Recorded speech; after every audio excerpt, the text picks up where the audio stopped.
anchor the new belief system in with the new behavior and program in the new patterns. Okay, so you do this by practicing over and over again, by working with it daily, by the thoughts you think when you go to bed at night to the first thing you tell yourself in the morning. You rehearse at night what you're going to tell yourself when you wake up in the next morning.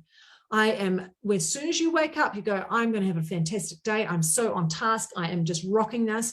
I'm going to just like step into this positive, amazing new future that I'm creating. I'm going to rock through this day. I've got huge, infinite amounts of, you just bullshit yourself from the moment you wake up, right? Because your body will do what the mind tells it. You're that powerful.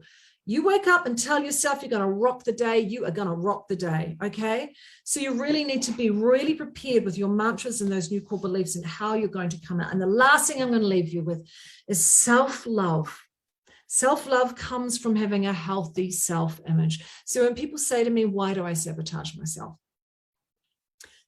There is a short answer, and it is because you've got some unhealed trauma. You've got some baggage. You've got some wounds that are not being addressed. And so this healing journey is really a life's work.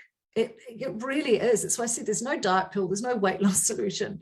You have to love yourself to so much that you're willing to transform old beliefs, that you're willing to overcome shame, that you're willing to deal with grief, that you're willing to deal with forgiveness and letting go, that you're willing to enlighten yourself by transforming your emotional body.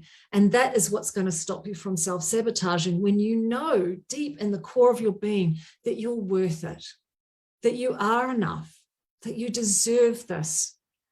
That's really what it is. Anytime we self-sabotage, it's because we don't believe we're worth it to actually get the life that we want.